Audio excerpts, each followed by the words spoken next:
Most war stories begin with armies, plans, and strategy, but this one begins with a teenage lieutenant standing alone on top of a burning tank destroyer,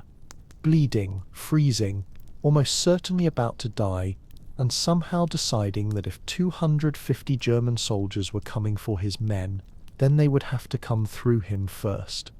It is difficult to imagine a moment in history where the line between life and death depended on a single 19-year-old boy from Texas, who barely weighed 112 pounds, and who had been rejected by the Marines and the paratroopers for being too small. Yet on a frozen January afternoon in 1945, this same boy would step onto the flaming hull of an abandoned tank destroyer in northeastern France and hold back an entire German company and 6 armored vehicles entirely by himself. And what makes this story compelling is not only how he survived, but why he refused to back down even when every rational instinct in the human body would have demanded retreat. Before we begin, settle into a comfortable position. Let the air around you soften, and allow your mind to drift slowly back to a moment in time when the world was locked in ice and fire, because once this story starts, you will not want to move until you understand how a quiet farm boy turned himself into the most decorated American soldier of World War II. Your eyes open to a landscape that feels hostile from the first breath you drag into your lungs, a winter world where the cold is so vicious that every inhale scrapes the inside of your chest like broken glass, and the simple act of breathing becomes an effort, and as you push yourself up from the ground, you are reminded yet again that you are not lying on earth that can be shaped and dug into, but on a slab of iron-hard frozen soil that has resisted shovels, picks, and sheer desperation for weeks, denying you and your comrades even the comfort of a proper foxhole. Around you the forest stands rigid and brittle, the pine trees coated in a thin white skin of frost, their branches bowed under a weight of ice that cracks with a dry, splintering sound whenever someone brushes past, and somewhere beyond the tree line, so far away that it feels like a sound carried from another world, the distant rumble of artillery rolls endlessly across the hills, not in sharp sporadic bursts, but in a constant murmur that has become as familiar as your own heartbeat, a reminder that the war never really stops, it only shifts its weight from one place to another. You are a soldier of Company B, 15th Infantry Regiment, 3rd Infantry Division, one of barely 40 men left in a unit that once fielded over 100, and as you glance along the line you see faces that look older than the ages written on their dog tags, hollow-eyed and tight-jawed, not because of simple tiredness, but because months and years of fear, cold, hunger, and grief have already taken more than sleep could ever give back. Yet, even among these worn-out figures, one stands out, small in stature but unnaturally steady, moving along the positions with a kind of quiet, focused urgency that makes men straighten up when he passes. Lieutenant Audie Murphy, 19 years old and barely 5'4", with the frame of a boy who should be sitting in a classroom instead of commanding a battered rifle company, steps in beside your shallow scrape in the frozen ground, his breath leaving short clouds in the air as he studies the grey distance beyond the trees, and when he speaks his voice is calm and matter-of-fact, the voice of someone who has seen enough chaos to understand that panic is useless. "Smell that," he says, and you do as you are told, dragging in another painful breath. This time you catch it, faint but unmistakable, a heavy, oily scent riding on the freezing wind. "Diesel," he adds quietly. German armor warming up. They see it coming. No one nearby argues or tries to reassure themselves that he might be wrong, because Murphy is not the kind of officer who guesses to sound important. He is the kind of officer whose instincts have already kept too many of you alive, and when he says that tanks are coming, you feel, without needing to see anything yet, that somewhere beyond the village of Holzweiss steel monsters are already grinding their treads into the snow and beginning to move in your direction. He moves on down the line, small and almost fragile looking in his oversized winter gear, and a veteran with a pale scar across his jaw leans toward you, his voice low as if he is sharing a secret rather than stating a hard-earned truth. telling you that if you want even a chance of surviving this frozen corner of France, you stay close to Murphy, because something, luck, God, or just a kind of reckless stubbornness, keeps dragging him back from the edge when other men go over it and do not return. The wind rises in a sudden slicing gust that rattles the branches above and sends tiny shards of ice stinging against your face, and in that sharp breath of air you catch another layer of smell beneath the diesel and the pine, the old metallic tang of dried blood frozen into the ground, stubborn and permanent, refusing to disappear even beneath weeks of snow, a reminder that this field has already belonged to death more than once.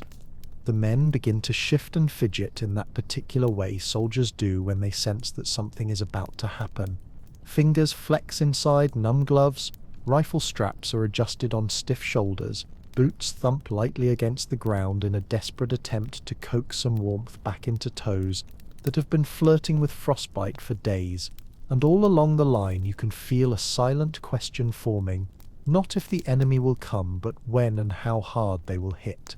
At the edge of the trees, Murphy has taken up a position with his binoculars, his silhouette etched against the pale, colourless sky, and for a moment he looks impossibly small, just a narrow figure standing between 40 exhausted Americans and whatever is moving toward them out of the mist. But there is nothing hesitant in the way he holds himself, nothing uncertain in the way he studies the landscape, as if this frozen field and the village beyond are simply another problem to be solved, rather than a place where many of you may die before the day ends. At first the sound is so faint that you can almost convince yourself you imagined it, a low murmur buried in the wind, but then it grows clearer, a grinding, clanking rhythm that can only be treads biting into frozen ground, joined slowly by other mechanical voices, until there is no mistaking it. Multiple engines, heavy ones, coming closer with each passing second, and suddenly the cold seems to tighten around your chest as if the air itself is waiting. The sergeant near you exhales a thin cloud of white and mutters, almost to himself, "Jesus, here we go," and nobody laughs because there is nothing funny left in this winter. Murphy lowers the binoculars, the lenses catching a brief glimmer of weak winter light, and turns back toward the line, his face unreadable in the dimness, and when he speaks his voice carries clearly through the trees in a tone that is almost disturbingly calm, given what he has just seen. "They cert coming in force," he says. "Hold your positions." And in that moment, as you settle deeper into your shallow scrape in the iron-hard ground, your rifle cold and unforgiving in your hands, you understand with a kind of quiet, sinking certainty that the next hour of your life will either become a blank that someone else has to write, or will be burned into your memory so deeply that no amount of time will ever erase it, because the battle that will become legend is not just approaching, it has already begun to unfold, and at the center of it stands a small, stubborn lieutenant from Texas who has decided that he will not move. The first German shells arrive not as isolated thunderclaps, but as a sudden violent tearing of the sky, a shriek so sharp it feels like the air itself is being ripped apart before the explosion slams into the frozen forest, with a force that shakes snow from the branches and sends chunks of shattered earth and ice spinning through the air, and for a second you cannot tell whether the sound is inside your skull or outside, because the pressure is so immense that it seems to bend the world around you. The ground heaves under your belly as the second salvo lands, closer this time, close enough that splinters of wood and ice pepper your helmet like hailstones, and the bitter smell of cordite mixes instantly with the cold air, creating a choking, metallic fog that stings your nose and throat as you try to breathe, while somewhere between the blasts you hear the frantic shouts of men repositioning themselves, voices thin and sharp against the massive rumble of artillery. Through the drifting smoke and the churned-up snow, Murphy is a steady figure, impossibly composed, his field telephone pressed to his ear as he calmly reports coordinates to the artillery behind you, his voice so level and unhurried that it clashes violently with the chaos erupting in front of him, and you cannot help wondering how he manages to sound like someone ordering lunch rather than someone staring down the first wave of a full German assault. Then, through a jagged curtain of smoke, the shapes begin to appear, enormous, hulking silhouettes that move with a mechanical confidence. Their engines growling as they cross the open, snow-covered field, and as the haze thins you see them clearly, 6 German tank destroyers, their angular armor painted in grim winter camouflage, advancing like steel animals that feel no cold, no fear, no hesitation.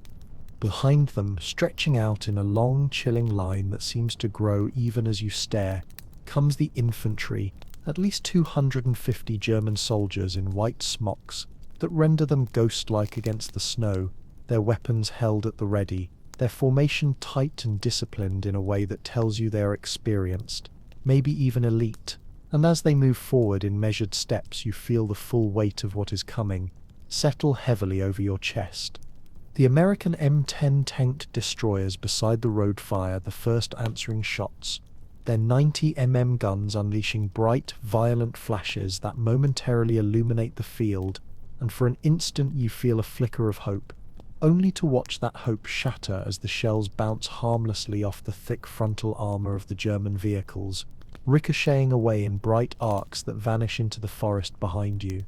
Someone curses under their breath, a low, defeated sound swallowed instantly by the next German salvo.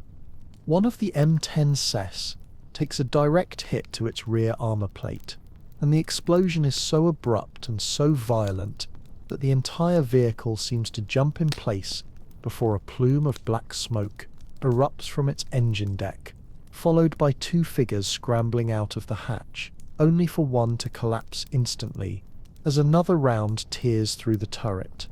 The survivors sprint toward the woods, the burning M10 now crackling angrily, its ammunition cooking off inside in dull concussive thuds that echo strangely through the trees, and the men around you instinctively press themselves lower into their shallow scrapes, as if the earth could protect them from what is coming. The second M10 tries to reverse, treads grinding in the packed snow, but as it backs up you hear a sudden metallic groan, followed by a sickening tilt, and the entire vehicle slips sideways off the icy road, crashing into the same drainage ditch where Murphy has his command post, its gun now angled uselessly toward the sky. Its crew abandons it instantly, because there is nothing more terrifying than sitting inside 40 tons of steel that can no longer fight or move. And as the last man leaps free, Murphy makes his decision. "Fall back to the secondary line," he shouts, his voice cutting cleanly through the chaos, and the order ripples along the line like electricity. Men begin pulling back toward the thicker part of the woods, running low, rifles pressed tight to their chests, boots slipping on the ice as they retreat in a controlled but urgent movement. You scramble backward with them, heart hammering, glancing repeatedly over your shoulder, because every instinct tells you that you will not outrun what is approaching. Yet Murphy does not move, remaining in the exposed ditch with the field telephone pressed against his ear, completely visible to the German infantry now advancing in a widening wave. Bullets begin snapping past him, tearing up snow and bark, sparking off frozen stones, and the sight of him standing there under that storm of fire feels impossible, unreal, as if the world has forgotten its own rules just long enough for one small man to defy an army. A soldier beside you shouts, "He Sit's gonna get killed. He Sit's wide open out there." But another, older, grimmer voice answers quietly, "That Sip's Murphy. He doesn't sit die easy." Then something happens, something you will remember for the rest of your life. Murphy lowers the field phone, turns, and his eyes lock onto the burning M10 tank destroyer, still belching smoke just yards away, the flames licking up the side of the turret like hungry fingers, and mounted on that turret, gleaming faintly despite the soot and fire, is a 50 caliber Browning machine gun, the kind of weapon that can stop men, vehicles, and momentum all at once. And without hesitating, without even glancing back to confirm that his men have reached safety, Murphy starts moving toward it. You stare, unable to comprehend it. No way, he Sip's not actually. But he is. He is climbing onto a burning tank destroyer. alone, against an army. And in that instant you realize that the battle you are about to witness will be unlike anything you have ever seen or imagined, and that you will spend the rest of your life struggling to understand how a 19-year-old boy from Texas found within himself the will to stand where no one else dared stand. Murphy hauls himself up onto the burning Med-10 with a speed that seems almost unreal given the chaos around him, his boots slipping briefly on the soot-slicked armor before he finds enough purchase to climb fully onto the turret, and for a heartbeat you are certain the entire vehicle is about to detonate, because the flames licking out from the rear engine compartment are bright, hungry, and growing, yet he moves with the strange, uncanny precision of someone who has already accepted whatever fate is waiting for him, and therefore has no hesitation left in his body. The .50 caliber Browning sits mounted on its swivel like a final defiant gesture from a crippled machine, its metal darkened by smoke but still intact, and Murphy swings behind it with a fluid, practiced motion, pulling back the charging handle in one smooth, decisive jerk, before leaning into the weapon just as the first wave of white-clad German infantry breaks through the smoke. The sound that erupts from the gun is not a staccato rattle, but a deep, punishing roar that seems to shake the air itself, a rolling thunder-like bellow as massive brass casings begin to cascade down the side of the burning tank destroyer, and in that instant the battlefield transforms, not into order, but into a frenzy of movement as German soldiers dive for cover, stumble, fall, scatter, their neat formation dissolving under the merciless sweep of the heavy machine gun. From your position just within the tree line you can see Murphy clearly, his small figure silhouetted against a boiling column of black smoke, his uniform already smeared with soot and blood, completely exposed from the waist up as he leans into the recoil of the weapon, and the sight has an unreal, almost mythic quality that makes your breath catch in your throat, because he should, by all logic and reason, be dead already, yet he moves as though the hundreds of bullets cracking through the snow around him are nothing more than a swarm of angry insects. German machine gun nests open up in response,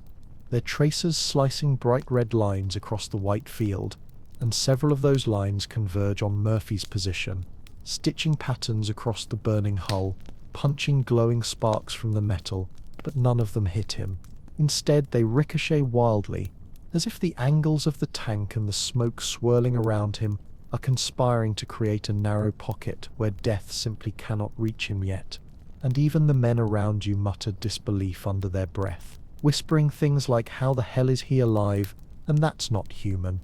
With every controlled burst, Murphy cuts down another cluster of German infantry trying to advance, and when a squad attempts to flank him using a shallow ditch on the left, he pivots the big gun with a violent sweeping arc, sending a storm of 50 caliber rounds tearing through the snow, the bodies and the frozen earth, until the entire ditch falls silent again. He is firing, adjusting, firing again, never panicking, never freezing, never wasting a single second, and as the minutes stretch on you begin to understand that his mind is operating on a plane most soldiers never reach, a place where fear has been burned away by exhaustion, trauma, rage, and a level of responsibility so crushing that it has carved something unbreakable inside him.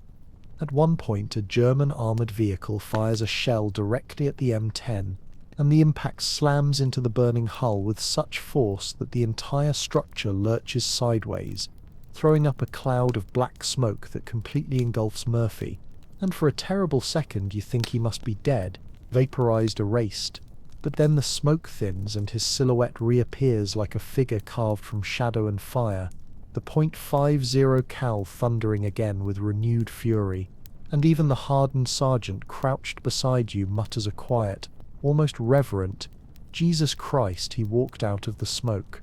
What is most terrifying is not just that one man is holding off an entire German company, but that the German advance, those 250 infantry soldiers and 6 armoured vehicles, has begun to slow, then hesitate, then falter, as if even they cannot fully process what they are seeing, as if the logic of war itself is bending under the sheer force of one man's refusal to die.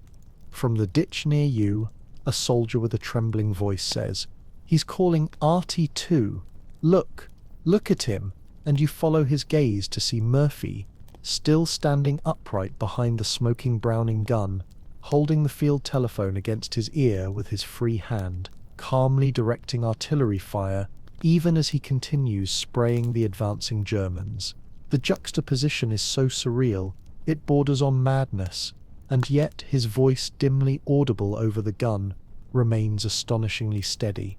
When the artillery officer on the other end asks how close the Germans are to his position, Murphy replies with the now legendary line, delivered with a deadpan fury that only a man on the edge of death could muster.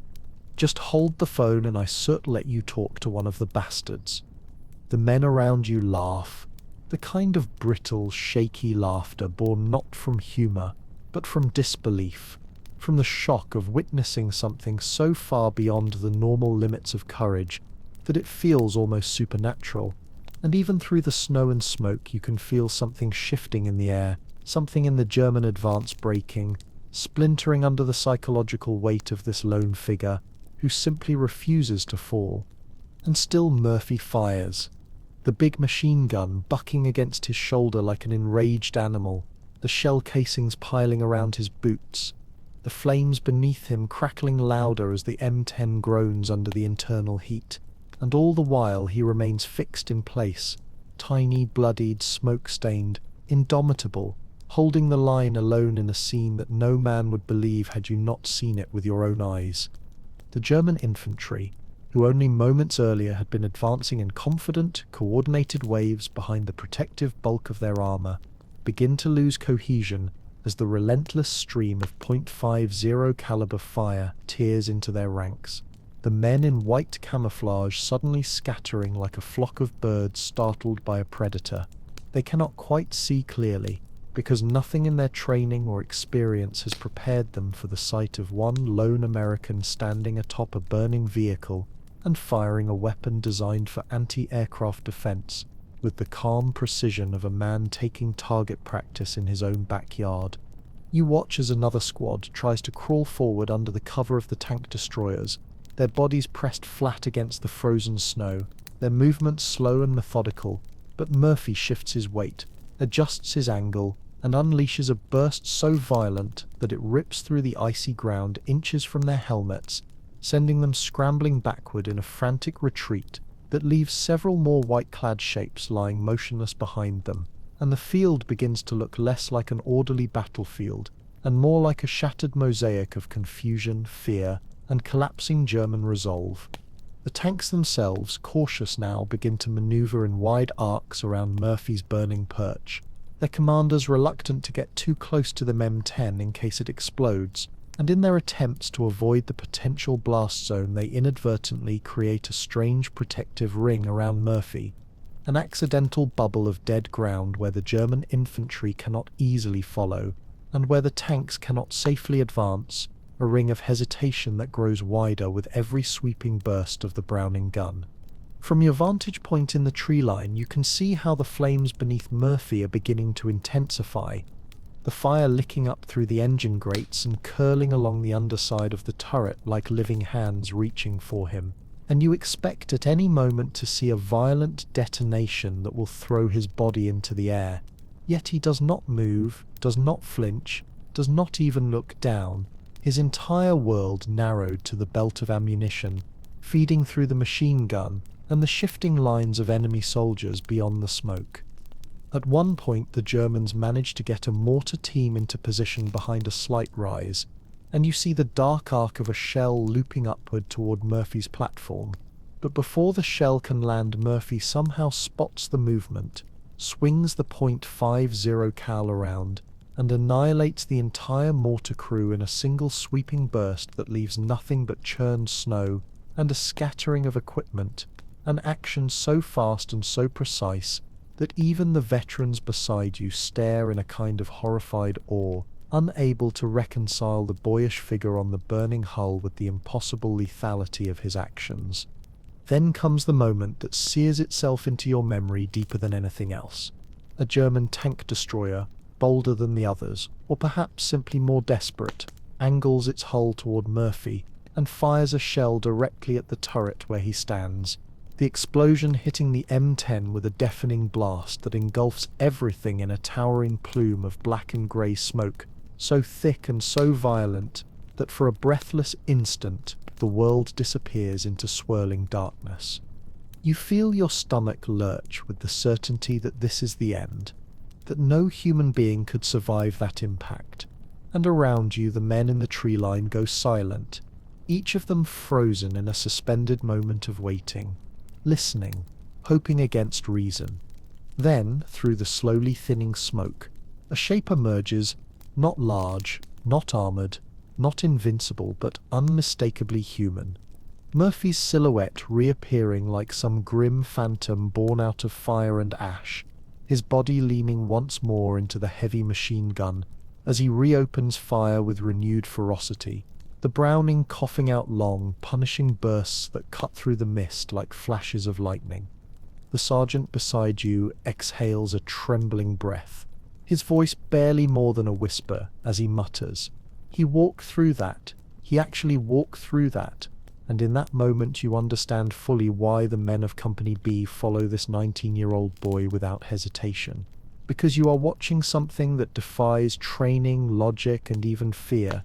A raw, burning will that refuses to let him fall while any of his men are still in danger. As the firefight stretches into what feels like an eternity, Murphy's face becomes a mask of determination streaked with soot and blood, his movements slower now, the endless recoil of the gun eroding his strength, yet his eyes remain focused with a kind of cold, furious clarity, and every time a German squad attempts to crawl forward, to regroup, to circle around, he punishes them with a burst so precise and so merciless that their advance collapses again and again. At one point, a group of nearly a dozen German soldiers manages to creep within 10 yards of the burning tank destroyer by crawling through a drainage ditch, and for a split second you believe they have finally outflanked him, finally gotten close enough to end the impossible stand. But Murphy sees them at the last possible moment, swings the Browning downward, and unleashes a point-blank wall of fire that leaves the entire ditch silent, unmoving, and filled with bodies that had gotten closer to him than any others that day. A soldier near you whispers, almost reverently, "That sip's the closest anyone sip's gotten. They one sipped right that again." And he is right, because something fundamental breaks in the German line at that moment. The precision, the discipline, the momentum they carried into the assault begins to dissolve into a kind of confused desperation, and you can sense it even from the woods. Their advance has stopped, their confidence has fractured, and the psychological impact of Murphy's stand is now spreading through their ranks like frost spreading across a window pane. But the moment that truly chills you is when Murphy, bleeding from his leg, exhausted beyond anything a human body is meant to endure, his ammunition running dangerously low, reaches this terrible crossroads and makes the kind of decision that only the most desperate or the most fearless soldier could make. He calls artillery down on his own position. You hear him over the roar of gunfire, shouting coordinates into the field telephone, and when the artillery officer asks him to confirm, Murphy, standing on a burning tank destroyer surrounded by hundreds of German soldiers, answers with a steadiness that makes the world tilt. "Hit my position. They sip too close for anything else." And as you watch him brace himself behind the machine gun, flames rising behind him, shells beginning to fall dangerously close, Germans scattering in confusion, you realize that you are witnessing not simply bravery, but something far beyond bravery. A man who has given every ounce of himself to hold the line, and is now willing to risk being obliterated by his own side, rather than let the enemy break through. The first American artillery shells land so close to Murphy's burning perch that the shockwaves ripple visibly through the smoke, sending vibrations across the metal frame of the ruined M10 and hurling up fountains of snow, soil, and shattered frozen earth in towering bursts that momentarily swallow him in blinding white light. And from where you kneel in the forest you feel each concussion slam into your ribcage like a giant fist, the ground trembling beneath your boots, as if the battlefield itself is groaning under the weight of what it is witnessing. And yet, impossibly, Murphy does not retreat from the blast zone, but instead leans harder into the .50 caliber gun, firing between the artillery impacts with a kind of grim rhythm, as though he has synchronized his own heartbeat to the cadence of destruction erupting around him, the thunder of each shell punctuating the deeper, angrier roar of the Browning, as he continues to cut down any German who dares to move through the chaos. All around him, the field becomes a surreal landscape of intermittent visibility, with smoke and snow combining into drifting curtains that hide and reveal shapes in erratic flashes. An advancing soldier thrown backward by a sudden burst, a tank grinding its treads in uncertainty as the ground shakes, a cluster of white-clad figures diving for cover, only to be swept away moments later by shrapnel. And in the center of it all, like the fixed point of some violent storm, Murphy stands on that burning wreck with one hand gripping the gun and the other clamped around the field telephone, relaying corrections to the artillery with the flat calm of a man, adjusting the controls on a stove rather than guiding explosives that are landing close enough to tear the flesh from his bones. The soldiers beside you stare with wide, disbelieving eyes, their faces ghostly in the flickering light of distant explosions, and even the most battle-hardened among them look shaken in a way you have never seen, because they understand that what they are witnessing defies every experience they have ever had in combat. Courage, yes, but also a kind of terrifying self-abandon, a willingness to be consumed by the flames beneath his boots, if it means delaying the enemy long enough to save a handful of exhausted men huddled in the snowy woods behind him. At one point, the German tanks, confused by the artillery falling dangerously close to their own positions, begin to pull back slightly, attempting to reposition and regain control of their formation, their engines howling as they rotate their turrets in the smoke. But this movement, far from giving Murphy a moment of rest, only intensifies his fury. He rakes the gun across every infantryman trying to regroup in their wake, forcing the German soldiers to drop flat into the snow, where many of them remain motionless, too terrified to rise, pinned not by superior numbers, but by the will of a single 19-year-old who refuses to stop. The flames beneath him have grown into a roaring, hungry inferno that sends waves of shimmering heat up the side of the turret, and you can see how it must be scorching the air around his legs, how the metal under his feet must be too hot to touch, how every breath he takes must now carry smoke and burning fuel straight into his lungs. Yet he continues firing with the same relentless cadence, and when he finally pauses only for long enough to switch ammunition belts, his hands working automatically, almost mechanically, you see blood dripping from the torn fabric around his leg, soaking into his boot, though he seems not to notice or simply refuses to acknowledge it. The German infantry, once so confident in their numbers and their winter camouflage, begin to show unmistakable signs of collapse. The wavering line, the scattered movements, the desperate hand signals of officers trying to reassemble their men into something resembling an attack, and the increasing frequency with which small groups abandon the forward push altogether and retreat behind the tanks, hoping for protection from the relentless hail of .50 caliber fire. But Murphy sees them every time. They cannot hide from him because he is standing above the smoke, above the flames, above the confusion, and from his elevated vantage point, he has turned the entire battlefield into a personal shooting gallery, where every movement becomes a silhouette, every silhouette becomes a target, and every target becomes another reason for the Germans to question whether this small, soot-covered figure could possibly be mortal.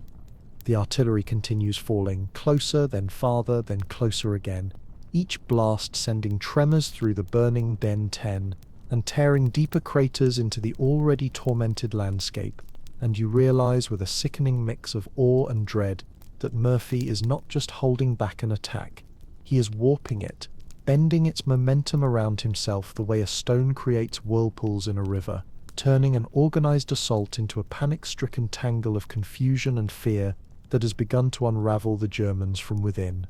Then, just when you are certain that the flames beneath him must finally force him to abandon his position, Murphy suddenly stops firing, not because he has given up, but because he has completely run out of ammunition, the last belt clattering empty, as the final brass casing rolls down the side of the smoking turret and lands in the snow with a faint hiss, and in that quiet, razor-thin pause you feel your entire body tighten, expecting the Germans to surge forward in triumph. But they don't sit. They don't move at all. They stay low, stay hidden, stay frozen in place, because they no longer believe they are fighting a man, and no one wants to be the first to rise and discover whether the legend standing atop the burning tank destroyer is truly out of bullets or simply waiting for another opportunity to cut them down.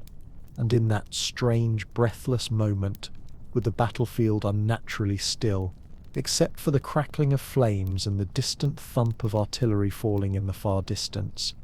Murphy finally steps down from the blazing M10, his movements slow and deliberate, as if the hour he has spent defying death has finally caught up to him. And yet when he reaches the snowy ground he does not collapse or even falter, but instead straightens, reloads his carbine, and begins limping back toward the tree line, still under enemy fire, still bleeding, still watching the battlefield with the same hard-burning focus that kept him alive atop that steel inferno.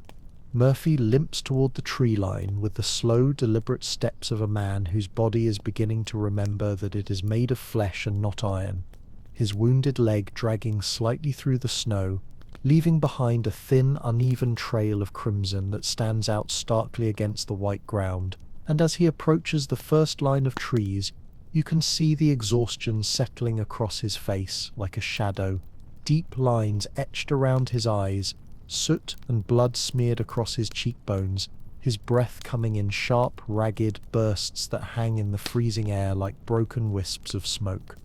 Yet, even as he reaches the shelter of the woods, with enemy fire still cracking through branches above him, he does not collapse or even allow himself the briefest moment of rest, but instead turns immediately to scan the field behind him with a soldier's instinctive calculation, gauging not only the position of the enemy but also their morale, their movement, the subtle hesitation now creeping through their ranks like a spreading crack in glass, and you realize with a jolt of disbelief that he is not simply surviving, he is planning.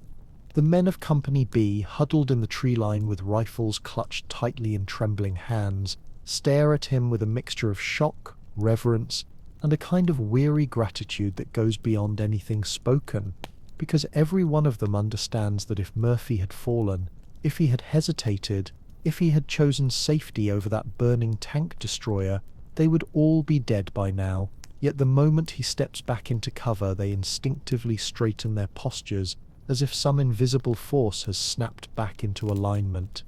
A medic rushes toward him, kneeling beside him, hands already reaching for bandages, but Murphy waves him off with a curt, irritated shake of his head, as if the blood soaking his boot is an inconvenience rather than a wound, and instead he calls for his squad leaders to gather, his voice hoarse yet firm, carrying an authority that cuts through the chaos like a blade through cloth.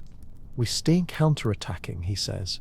For a moment no one reacts, because the statement is so unexpected, so wildly out of sync with the exhaustion thrumming through the group, that the men simply stare at him, as if waiting for him to clarify, to soften, to admit that he is joking or delirious from blood loss. But Murphy's eyes, sharp and unyielding even under soot and fatigue, make it clear that he is neither. A young private, his helmet askew and his face smeared with mud and fear, stammers, "Sir, your leg," but Murphy cuts him off sharply, not with cruelty but with the urgency of someone who knows what hesitation costs.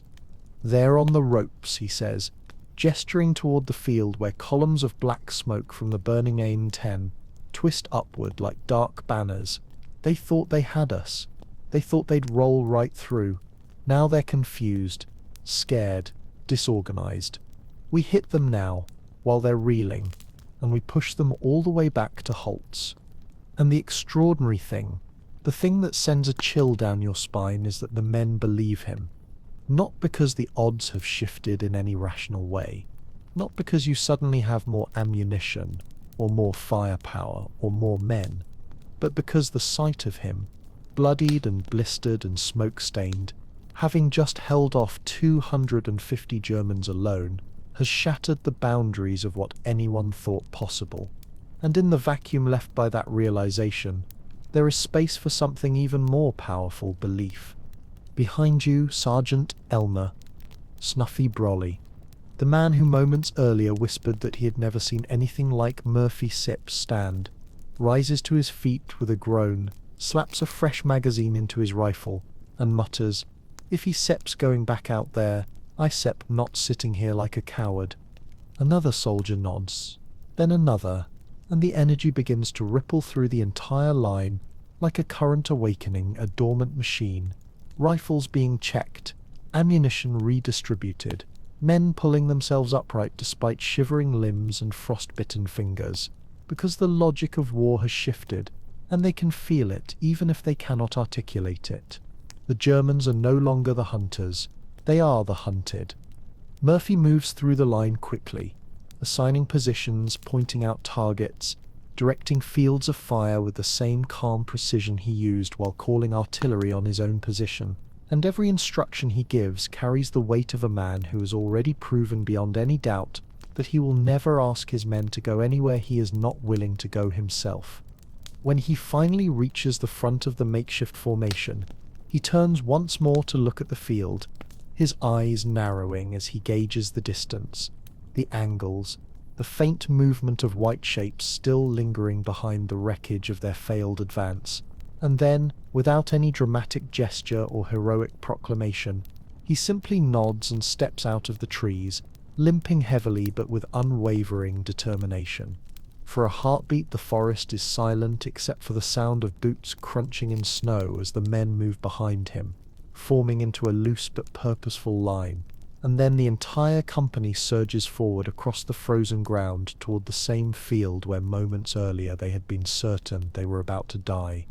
The counterattack is swift and brutal, not in the sense of overwhelming firepower, but in the sheer audacity of exhausted, battered men charging into the open behind a wounded 19-year-old, whose willpower alone seems to drag them forward. And as you push through the snow with your rifle raised, you see the German infantry scrambling backward, firing wildly, their once cohesive formation unraveling, as they experience the same disbelief you felt moments earlier, disbelief that the Americans are counterattacking, disbelief that the small figure leading the charge is the same man who rained destruction on them from atop the burning tank, disbelief that they are suddenly the ones retreating across the very ground they had expected to conquer. The momentum shifts completely when Murphy, ignoring the pain in his leg, raises his carbine and fires with the calm, deadly accuracy of someone who has lived too long in the shadow of death to waste a single bullet, each shot forcing the Germans farther back, each step he takes, drawing the rest of the company more tightly in behind him, until the field is no longer a place of death, but a place of reclamation, the point at which the unthinkable becomes possible simply because he has decided that it must. You reach the destroyed M10, the charred hull still crackling with heat, and for a brief moment you glance up at the turret where Murphy had stood alone. The blackened metal is riddled with bullet holes, the paint scorched, the casing piles now half melted into the hull, and you feel a wave of vertigo sweep through you as your mind tries to reconcile the fact that a human being had stood there, unshielded, exposed, defiant, and survived. Behind you, a soldier whispers softly, almost to himself, "This is where they broke, right here. One man broke them." And as the Germans continue to fall back toward Holtz, leaving behind weapons, packs, even bodies, you feel the truth of that statement settle into your bones.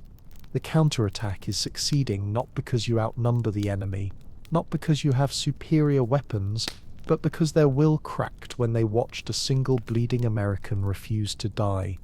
Murphy limps forward through the snow, shouting for the men to press the advantage, his voice hoarse and raw but still carrying the steadiness of command. And as he leads Company B toward the village, you realize that the impossible stand you just witnessed was not the end of his strength. It was the beginning of theirs. The counterattack pushes the Germans back farther and faster than anyone in Company B could have imagined only an hour earlier, and by the time the fighting finally subsides and the last scattered shots echo off the distant tree lines, the field that had been a killing ground at noon now lies eerily quiet, blanketed by smoke, churned snow, abandoned equipment, and the dark, motionless silhouettes of men who will never rise again. Yet as surreal as this silence feels, the most disorienting part of the entire ordeal comes not during the chaos of battle but afterward, when the adrenaline evaporates and the realization settles in your bones that you have survived something no one should have survived.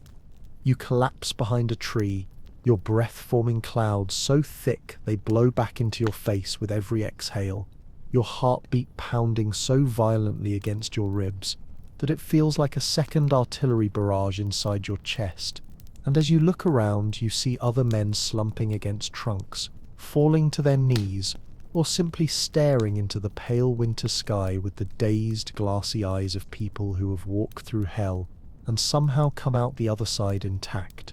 Somewhere among the trees you hear someone retching, the overwhelming cocktail of shock and exhaustion finally overwhelming their body's last reserves. And though no one speaks for a long moment, the air seems crowded with unspoken questions. How many of us are left? How close did we come to being wiped out? How is it possible that one man held them off long enough for us to escape?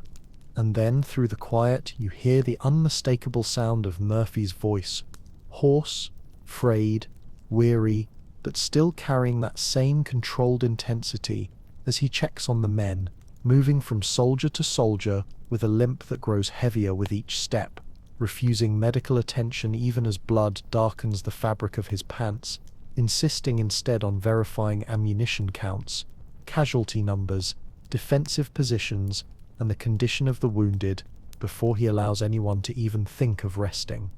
It is only when he passes close enough for you to see his face clearly that the true weight of what he has done hits you with a force even stronger than the artillery blasts from earlier. His once youthful expression is so deeply carved now with exhaustion and strain that he looks decades older, his eyes sunken and rimmed with soot, the skin around them tight with the kind of pain you know he is refusing to acknowledge, and yet his gaze remains sharp, cutting through the fatigue with a focus that defies everything his body must be screaming at him. Nearby, Sergeant Brolly watches him with a look that mixes awe and concern, shaking his head as if unable to reconcile the frail, limping figure before him with the avenging force who had stood atop a burning tank destroyer a short time ago.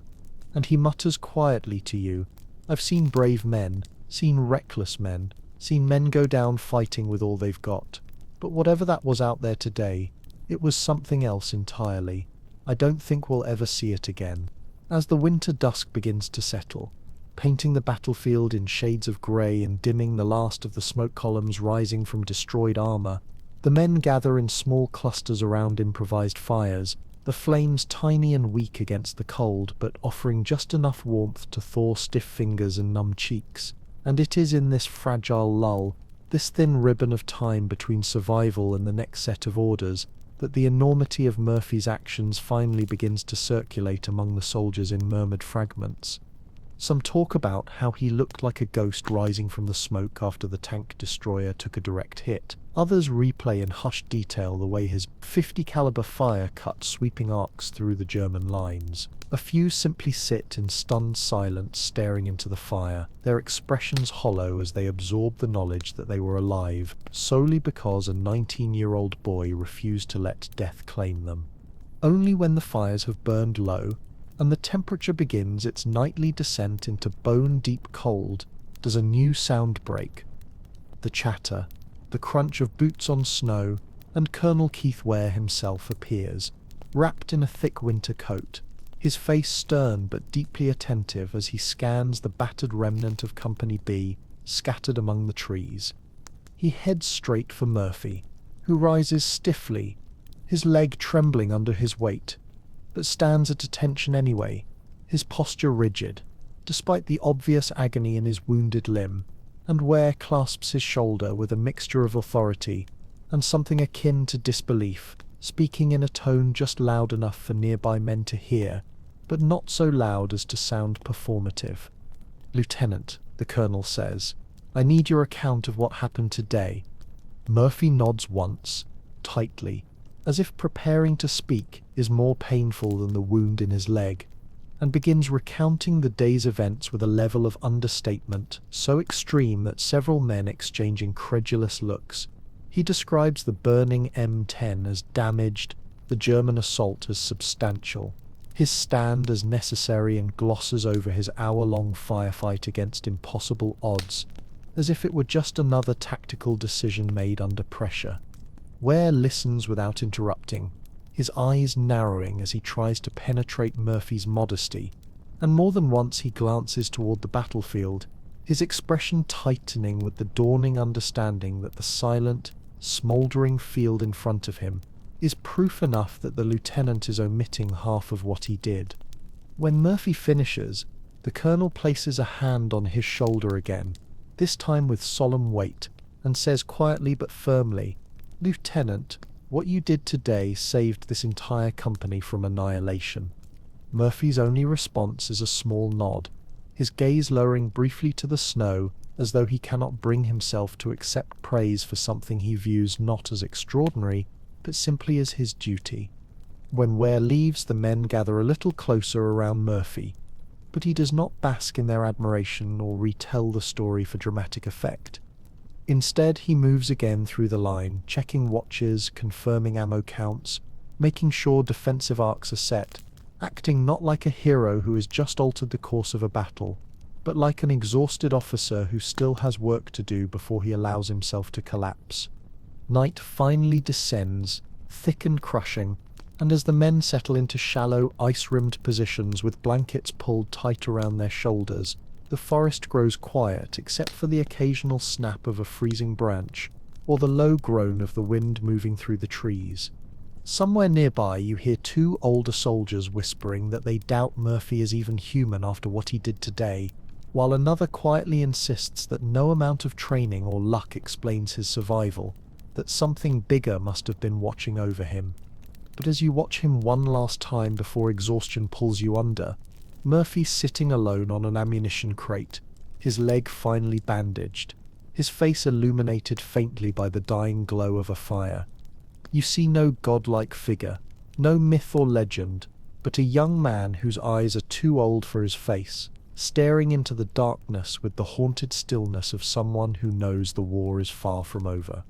And in that silent moment you realize that today's miracle, as impossible as it was, will not spare him from the battles still to come, because a man who can carry the weight of an entire company today must somehow wake up tomorrow and carry it all over again. The morning after the impossible stand arrives with a pale, icy light that seeps slowly through the skeletal branches of the forest, illuminating a battlefield that looks almost unrecognizable compared to the chaos of the previous day. The snow now mottled with frozen mud, debris, and dark stains where men had fallen, while the twisted wreckage of German armor sits in silent testimony to a fight that should have annihilated Company B, but instead broke the back of an entire German assault. And as you stir awake beneath your stiff blanket, your body feels as if the cold has seeped into the marrow of your bones, making every movement ache with a stiffness that sleep could not overcome. Around you, the camp is already stirring, not with the brisk efficiency of well-rested soldiers, but with the slow, dragging motions of men who slept lightly and dreamt heavily, each of them rising into the frigid dawn with faces drawn and eyes shadowed, their expressions carrying the unmistakable weight of realization that until their dying day they will remember what they witnessed on that frozen field. You hear Private Brodie speak in a hushed voice to a newcomer at the fire, explaining with a mixture of awe and fatigue that the Germans estimated Murphy had inflicted over 100 casualties from his position on the burning M10, and the newcomer, a young replacement with a barely there mustache and a trembling voice, asks incredulously how many men Murphy had with him, only to fall into stunned silence when Brodie answers simply, "None, just him." As the fires flicker and sputter in the brittle morning air, you spot Murphy standing near the road with a map spread across the hood of a jeep. His posture stiff, his uniform stiff with dried blood, his leg wrapped in a hastily applied bandage that has already begun to seep through. And though his face is pale beneath the soot, his expression is sharp, controlled, focused in that way only seasoned combat leaders can manage after witnessing the worst and surviving it. He is speaking with Colonel Ware again, who listens intently as Murphy points towards several positions on the map, describing in his usual clipped, understated tone how the Germans have likely fallen back, where their remaining strong points might be, and how Company B can prepare for the next stage of the operation. And even from a distance you can sense the strange reversal taking place. Officers of much higher rank listening to a 19-year-old lieutenant, not out of politeness or protocol, but out of genuine respect for his battlefield instincts. Ware steps back, arms folded, nodding along as Murphy delivers his assessment. And when the lieutenant finishes, the colonel says something you cannot hear, but whatever it is causes Murphy to look away briefly, his jaw tightening as if absorbing praise is more painful than the wound in his leg. And then he gives a small, reluctant nod, the gesture of a man who does not enjoy being placed on a pedestal, but has no choice in the matter. Word spreads quickly that officers from division headquarters will arrive later in the day to gather first-hand accounts of the battle, and as the news circulates through the ranks like a whispered current, men begin to straighten their gear and clean their rifles not out of military necessity, but from a subconscious desire to mask the fatigue etched into their bodies, because something about being present in the aftermath of such a legendary stand makes everyone want to appear a little more soldierly, a little more composed, as if not to betray the significance of the moment.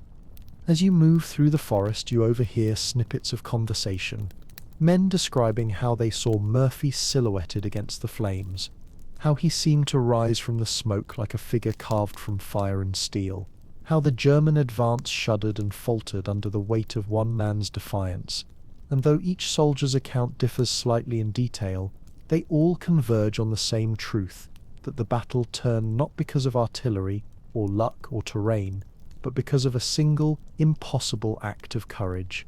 Later, when the division officers arrive, two men in immaculate uniforms that stand in stark contrast to the mud-streaked and frostbitten reality of the front, they sit with Murphy at a makeshift table fashioned from an ammunition crate and begin taking notes in long, rapid strokes as he retells the story with his usual modesty, minimizing his role to the point that one of the officers finally leans back and says, half amused and half frustrated, "Lieutenant, the battlefield says otherwise," causing several nearby soldiers to suppress faint, exhausted smiles. You watch their exchange from a distance, noting how Murphy's eyes dart toward the snow whenever his actions are praised too directly, and how the officers repeatedly press for clarification, perhaps unable to reconcile the quiet, almost introverted young man before them with the ferocity of the battle scene described by survivors, and you realize that anyone hearing only Murphy's version of events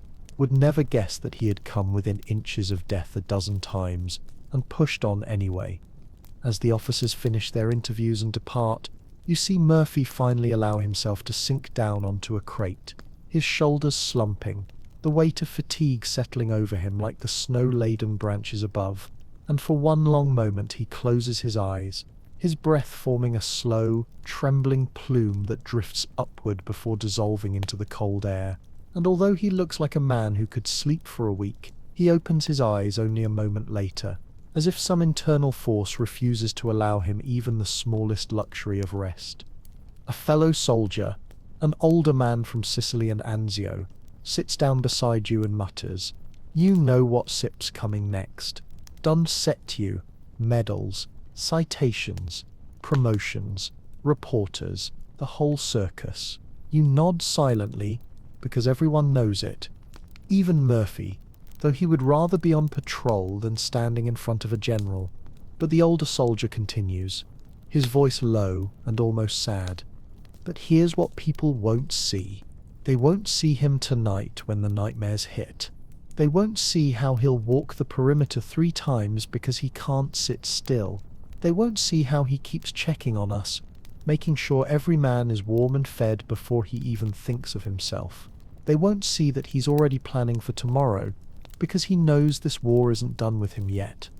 A cold wind sweeps through the forest, rattling the branches overhead, scattering thin sheets of ice from the bark like brittle flakes of glass, and in that moment you understand that the legend of Audie Murphy has already begun to spread beyond the boundaries of this small patch of woods, and that the story being whispered through the ranks, carried by soldiers with cracked lips and numb hands, is only the beginning of a legacy that will grow long after the war ends.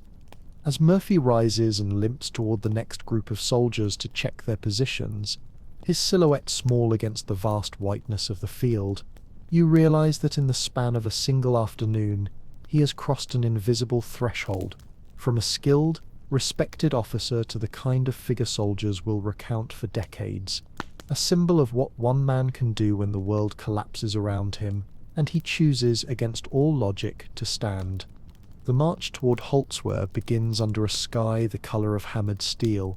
the clouds hanging low and heavy, as if weighed down by the grief and exhaustion of the men who trudge beneath them, their boots sinking into snow that has begun to thaw just enough to turn every step into a slow, sucking effort that drains strength from the legs and patience from the mind. And as you advance along the narrow forest road, you can feel the numbness settling into your fingers, despite the thick gloves, a cold so persistent it feels almost alive, as though it were trying to burrow into the spaces between your bones. Murphy walks ahead of the column, moving with that same determined limp that looks more painful the longer you watch it. His uniform still stiff with dried blood, and his collar pulled high to fight the wind, yet despite his wound and the brutal cold, there is a strange steadiness in the way he surveys the tree line, scanning for movement with the restless vigilance of a man who long ago stopped believing that danger ever truly recedes, only shifts shape.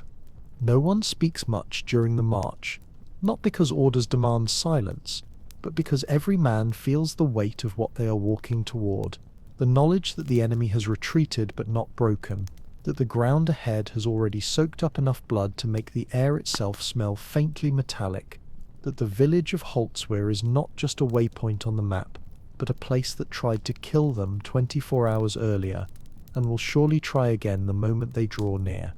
Private Abramski falls into step beside you, clutching his rifle close to his chest, his breath coming in ragged clouds that dissolve almost instantly into the icy air, and after a while he mutters, barely above a whisper, "You realize the brass ordered him to the rear last night, right? Told him he'd done enough. Told him he needed evacuation." You look up ahead, at Murphy's small silhouette leading the column, and it takes only a moment before Abramski confirms the thought you hadn't yet put into words. He refused, said he had work to do. The words slip into the cold air and hang there like frost, because everyone knows what they mean, that Murphy has no intention of stepping back, no intention of resting, no intention of letting someone else shoulder the burden he believes is his alone. And for a brief moment you're struck by the sobering realization that whatever keeps him going isn't pride or adrenaline or even duty. It's something raw, deeper, forged in places no one comes back from completely whole. As the column exits the forest, the village of Holzwer emerges slowly through the haze, its low stone houses half buried in snow, their roofs sagging under layers of ice, the church spire leaning at an angle as though bowing under the strain of weeks of artillery fire, and the entire place looks less like a village and more like the remains of a dream shattered by winter and war. Murphy raises his hand and the column halts, the sudden stillness swallowing the sound of boots and clattering gear until only the distant groan of the wind remains, sweeping across the open fields with a voice that sounds eerily like whispered warnings. He moves along the line, checking each squad, exchanging a quiet word here and a short nod there, not because he needs to, but because the men need him to. Because after what they saw yesterday, his presence feels like the only constant in a world that keeps shifting beneath their feet, a kind of anchor that holds them steady even as fear gnaws at their resolve. A sergeant points to the ground where faint tracks, some boot-shaped, others the long grooves of dragged equipment, lead toward the outskirts of the village, half filled with drifting snow but still visible enough to speak of recent movement. And Murphy kneels to examine them, his fingers brushing the frozen impressions with the deliberate, focused calm of a hunter reading the forest floor. "They pulled back fast," he murmurs, rising slowly, a wince flickering across his face as the wound in his leg protests the movement. "But they not gone. They regrouping." The officers confer quietly, their breaths forming small fogs that mingle and swirl together, each man weighing the risk of pressing forward in half-melted snow that offers little cover and even less traction, knowing full well that any German force lying in wait will have the advantage of concealment within the ruins of the village. But before anyone can voice hesitation, Murphy's tone sharpens, steady but urgent, pushing decisiveness into the frozen air. "We advance. Slow. Keep intervals. They sit to watching us, so don't set to give them clean shots." And just like that, the column shifts from a halt to a cautious predatory crawl, each soldier moving as if through thick, invisible syrup, rifles raised, eyes scanning the doorways and windows ahead for the slightest flicker of movement. Because in places like this, enemy soldiers become part of the scenery, shadows behind shattered glass, silhouettes between beams of collapsed roofs, breaths hidden beneath wall scarves that blend into crumbling stone. As you pass the first row of abandoned houses, the smell of cold ash drifts through the air, mingling with the faint scent of diesel and burnt metal from destroyed vehicles, and the quiet becomes so suffocating that even the soft crunch of your boots feels like a violation, an announcement to unseen watchers that you and every man beside you are stepping willingly into their crosshairs. A faint metallic clatter echoes from deeper within the village, just a single sharp sound, like a loose piece of equipment knocking against stone, and instantly every weapon rises, every muscle tenses, every heartbeat seems to freeze in mid-beat. Because in war the quiet is never just quiet, it is the coiling of a trap waiting to spring. Murphy signals the squads to fan out, his movements precise despite the pain tightening his jaw, and as he leads the point element toward the village square, that same cold certainty settles over you. The understanding that whatever unfolds next will be remembered, not as a small skirmish in a forgotten French village, but as another page in the story of a 19-year-old lieutenant who refuses to bend, refuses to break, refuses to stop fighting even when logic, exhaustion, and nature itself insist that he should. And as you advance toward the center of Holzwer, the sense grows stronger with every cautious step. The legend did not end on that burning tank destroyer. Something tells you it has only just begun. You enter the village of Holzwer with the uneasy awareness that every shadow, every broken window, every collapsed roof beam could be hiding someone who woke up that morning with the singular intention of killing you, and this realization settles into your chest like a slow-burning coal, radiating a cold dread that even the adrenaline beginning to course through your veins cannot fully push aside, because the Germans, especially those stationed in this pocket, are not prone to retreating without leaving behind teeth ready to bite when you step too close. Murphy moves ahead of the column, his steps deliberate and unhurried, the limp more pronounced now, but his posture unwavering, his eyes scanning door frames and dark corners with a kind of instinct that cannot be taught in any training camp, an instinct honed only by months of watching men die for stepping too quickly across a doorway or pausing a fraction too long beneath a shattered balcony. As you pass through the narrow lane between the first two rows of houses, the village reveals itself as a place that no longer belongs to civilians but to the war itself. The houses are gouged open by artillery, rooms exposed to the cold morning light, like pages of a book torn apart by violent hands, furniture overturned and frozen in place beneath layers of frost, roofs sagging under the weight of snow and the scars of shrapnel, and in the distance you hear a single plank of wood creak as it shifts in the wind, an innocent sound that still manages to send gooseflesh down your arms because in combat nothing sounds innocent anymore. The men spread out along the street, each soldier gripping his weapon tightly, with fingers numbed by the cold, moving slow but with purpose. And you notice how the quiet seems to grow thicker the deeper you push into the heart of Holzwer, as though the village itself were holding its breath, waiting for the moment to release whatever danger is coiled within its ruined walls. A sergeant taps Murphy's arm and points toward a half-collapsed barn where the snow around the doorway has been disturbed in a way that suggests recent foot traffic. And Murphy nods once before signaling for two men to flank the structure, while he approaches the entrance with smooth, silent steps, his rifle raised but his expression unreadable beneath the grime and fatigue. And for several long seconds the only sound you hear is the faint whisper of wind brushing against the outer wall. Then, a rustle from inside the barn, a scrape of metal on wood, a single muffled breath. Murphy reacts instantly, kicking the door inward with a force that sends loose snow cascading from the roof beams, and as he steps through the opening with weapon ready, you expect the thunder of gunfire to erupt, your muscles coiled in anticipation, your finger tightening on the trigger, but instead you hear a short, sharp command in German, followed by a frantic scuffling sound, and then Murphy's voice, low and controlled, ordering someone to step out with their hands up. A moment later, two German soldiers emerge from the barn, young conscripts with hollow cheeks and trembling lips, their hands raised high above their heads, each one wearing the white camouflage that made them nearly invisible out in the snowy fields, and you see the terror in their eyes, the terror of boys who have realized the war is collapsing around them far faster than their officers had ever admitted.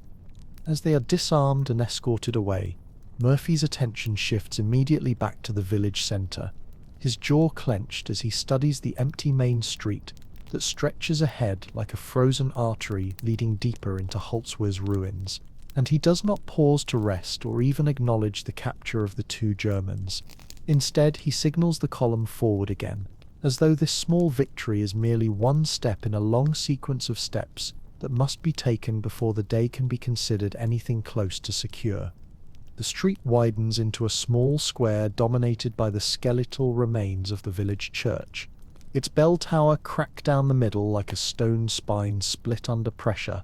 and scattered around the square are crates, broken equipment, footprints partially erased by drifting snow, and the unmistakable marks of artillery craters that have churned the ground into a jagged, uneven landscape, the kind of terrain where ambushes are as common as breaths.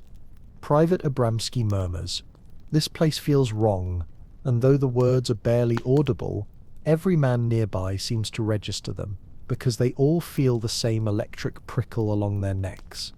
The instinctive warning that this silence is not the silence of abandonment, but the silence of preparation.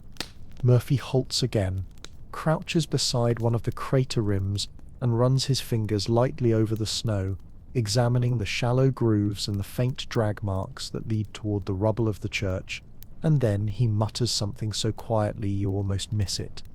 "They set still here." The words spread among the men like a cold wind. There is no drama in his voice,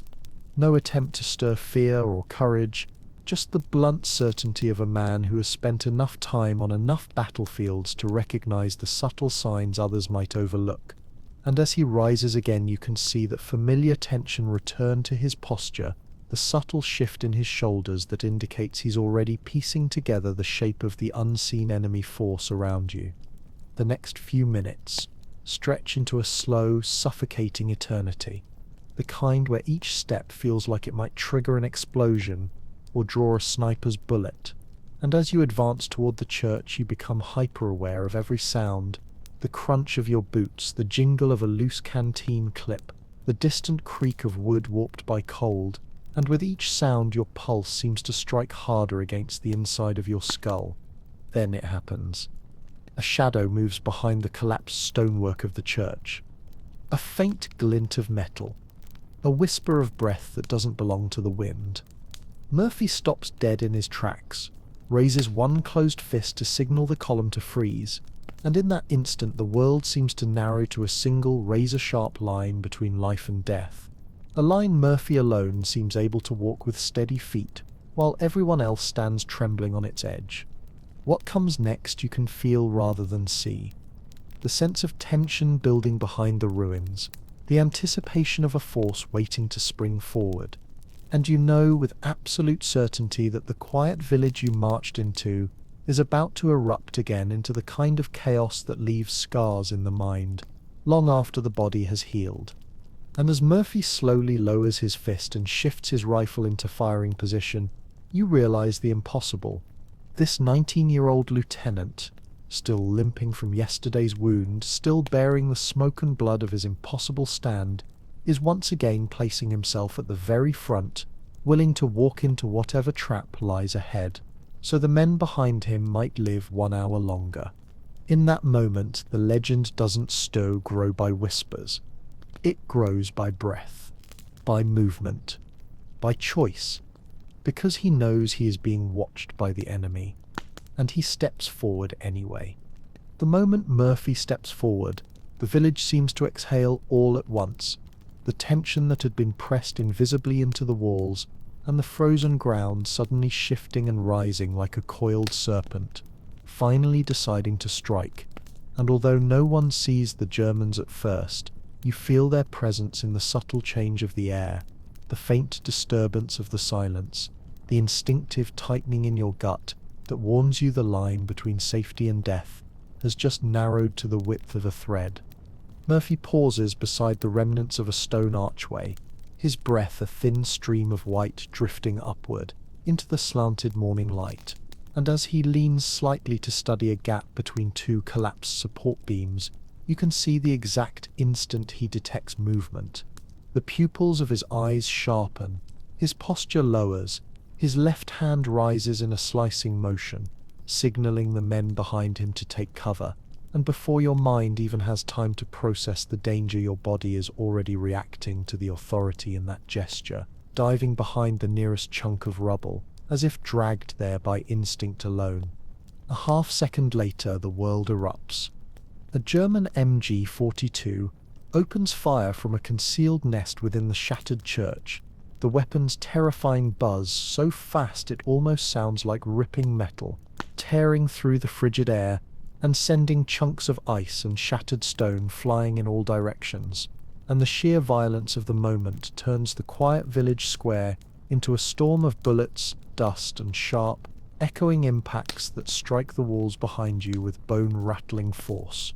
Shouts rise from Company B as the men scatter for cover, some throwing themselves behind stone troughs, others sliding into the door frames of ruined homes, the air instantly filled with the mingled crack of rifles and the metallic shriek of ricochets, each shot adding another layer to the chaotic symphony of survival. And as you flatten yourself behind a toppled timber, you can feel splinters burst against your sleeve, where a bullet tears through the wood mere inches from your arm.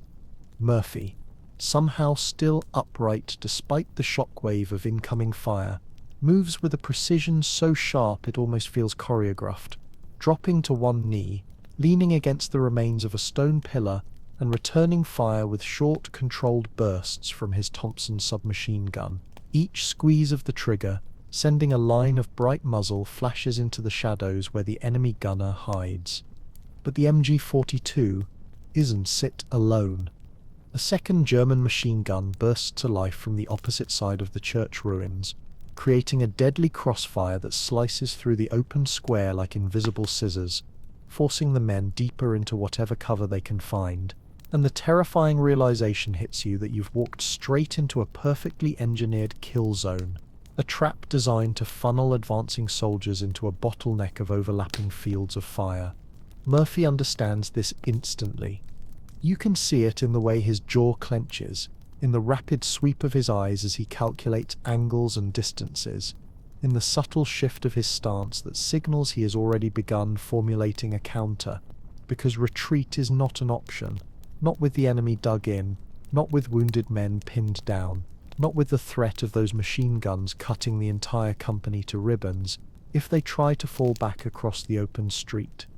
A mortar round whistles overhead, the shrill, stomach-twisting sound of incoming explosive arcing through the air, before it crashes into the snow behind the rear squads with a thunderous blast that sends a plume of ice, dirt and debris spiraling upward, showering the men in freezing shrapnel that clatters loudly against helmets and gear. Screams follow, short and panicked, and the air becomes thick with the unmistakable smell of burning powder. Murphy wipes melting snow from his eyes, rises just high enough to see over the rubble, and shouts an order to his men. His voice raw but steady, somehow cutting through the din of the firefight like a blade through cloth. Shift left, flank their position, keep low and move. It is the kind of command that only works when spoken by someone whose men trust him completely, because executing it means crawling through open patches of ground that the Germans are desperately trying to cover with machine gun fire, yet the soldiers of Company B obey without question, sliding from cover to cover like shadows flickering between burning candle flames. As they move, Murphy stays exactly where the fire is thickest, drawing the Germans' attention, sending short bursts of gunfire into their positions, not because he expects to kill them outright, but because he wants their eyes on him, wants their muzzles trained on him, to give his men the seconds they need to maneuver into a position where they can strike back with the same fierce precision he displayed the day before on that burning tank destroyer. A shell detonates near the church wall, shaking loose a cascade of bricks and shards of stained glass that fall in a glittering shower around the machine gun nests, briefly disorienting the German gunners, and Murphy seizes the window of opportunity with predatory instinct, surging forward out of cover and sprinting toward a stone outcropping closer to the church, his boots slipping on the icy surface, but his movements still sharp, his silhouette weaving between bursts of gunfire like a figure carved from the smoke itself, moving faster than any wounded man should be able to move. "Murphy, get down!" Someone screams behind you, the voice cracking with fear,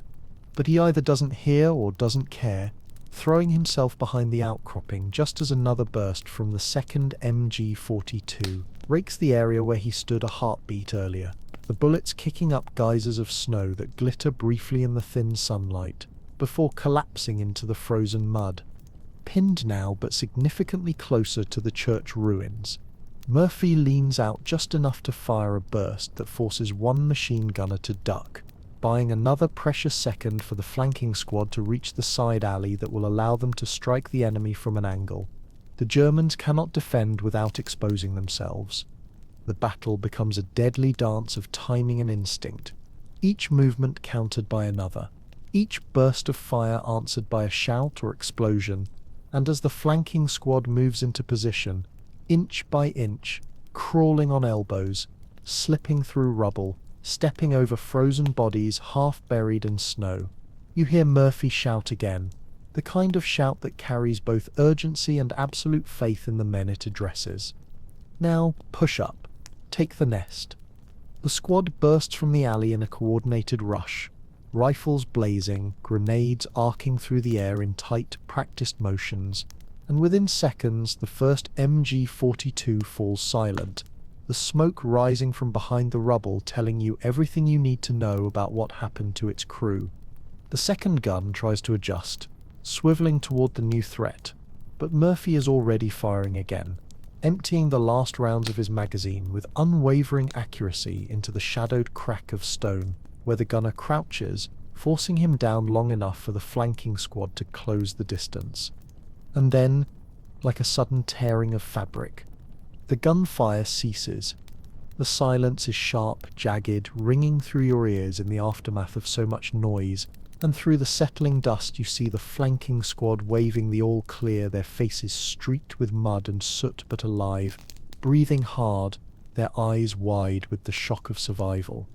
Murphy rises slowly from behind the stone outcropping, his breath heaving, his uniform torn and smeared with dirt and blood, yet the expression on his face is not triumph, not pride, only that same weary, relentless focus, as if the battle inside Holzwer were merely another step in a long path he cannot turn back from, another duty completed, another danger avoided for now. And as he limps forward to join the squad, you realize that the ambush meant to break Company B has instead reinforced something far more powerful. The quiet, unshakable truth that as long as Murphy leads,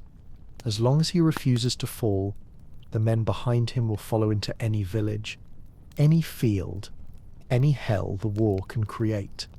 The square falls into a fragile stillness after the machine guns go silent, a stillness so abrupt and unnatural that it feels more like the pause between two breaths than the conclusion of a fight. And as the smoke drifts upward in thin grey ribbons from the shattered stone of the church, the men of Company B begin to emerge from cover one by one, their bodies stiff, their movements slow and deliberate, as though afraid that the ground beneath them might still be hiding another trap waiting to snap shut around their boots. Murphy is the first to step into the open again, limping heavily now, but refusing to acknowledge the pain except for the brief moment when his left hand drifts unconsciously toward the bandage around his leg, pressing against it, as though reminding himself that the wound is still there but does not matter. Not now, not while the village remains uncleared, and the possibility of enemy stragglers hiding among the ruins hangs over every doorway and darkened window like a silent threat. The men gather around him in an instinctive semicircle, their breaths rising in thick clouds that mingle with the dust still floating in the air. And Murphy wastes no time. He issues orders with the same controlled urgency that carried them through the ambush, pointing to clusters of collapsed buildings, directing squads toward alleyways, splitting the company into small fire teams designed to sweep the village in overlapping arcs that ensure nothing and no one is overlooked. "Stay sharp," he mutters, his voice hoarse from shouting. "They said'll leave a few behind if they think it slows us down." And everyone knows exactly what he means, because German rear guards, especially seasoned troops like the mountain soldiers defending this pocket, are infamous for their stubbornness, for hiding in rubble with a few grenades, for waiting until American squads are less than 10 feet away before opening fire, turning a single ruined doorframe into a slaughterhouse. The clearing begins with an eerie, methodical rhythm, boots crunching on snow, rifles clicking as bolts chamber new rounds, brief, sharp commands whispered rather than spoken, the scrape of metal against stone as men pry open frozen shutters and kick in collapsed doors. You move with your assigned team along a narrow alley that smells of rot, ash, and frozen earth, the kind of scent that lingers in old battlefields long after the smoke has cleared, and as you pass a window blown out by artillery, you catch a glimpse of a dining room still half intact behind it. Chairs toppled over, a broken bowl on the floor, and a child's drawing pinned to the cracked wall. The colours faded, the paper curled from dampness, a haunting reminder that this place was once alive with ordinary moments before war hollowed it out. Murphy's voice cuts through the cold air again, sharp and low, as he directs a squad toward a building with a gaping hole torn through its side. The interior dark as pitch, except for thin shafts of light filtering through the damaged roof. The men approach cautiously, rifles raised, stepping over jagged stone and burnt planks, and for a few breathless seconds you hear nothing except the creak of wood shifting beneath their boots. Then a shout, followed by a struggle, then silence again. Moments later, 2 soldiers drag a wounded German conscript out into the snow, the young man's face pale beneath a smear of soot, eyes filled with the exhausted terror of someone who has been hiding for hours with no hope of escape. And he collapses near the square, clutching his stomach as the medics rush over to treat him, their hands working with a calm efficiency that belies the chaos still lingering in the edges of the village. The clearing continues building by building, each one revealing fragments of the quiet life that existed here before the winter offensive. Half-burned books, shattered porcelain cups, a door still marked with a child's height measurements penciled in over the years, and with every discovery the weight of the war presses harder on your chest, reminding you that destruction never exists in isolation. It consumes everything in its path, even memories. Eventually your squad reaches the far side of Holzwehr, where the village tapers into a narrow stretch of farmland buried beneath snow, and there, beside a collapsed barn, you find 2 more enemy soldiers, one dead, one barely alive, both of them frozen into positions that suggest desperation rather than defiance, as though they had tried to escape but succumbed to the cold long before you arrived. As the medics tend to the survivor, Murphy arrives to inspect the bodies, his breath quick and shallow, his limp now severe enough that even the untrained eye can see how much his leg must be throbbing beneath the bandage. Yet he does not slow down, does not pause to rest, instead crouching carefully beside the fallen German, as though searching for some clue about what the enemy intends next. "These aren't set stragglers," he mutters after a moment, rising with effort. "These are rear guards. They sit buying time." You can hear the implication in his tone even before he says the next words. They sit regrouping for another push. The men around you exchange uneasy glances, because everyone knows that the Germans in this pocket are not fighting like beat troops retreating to Germany. They are fighting like cornered wolves, desperate to hold on to the last foothold they possess in France, and that desperation makes them unpredictable, ferocious, and more willing than ever to launch sudden counterattacks, even after suffering catastrophic losses.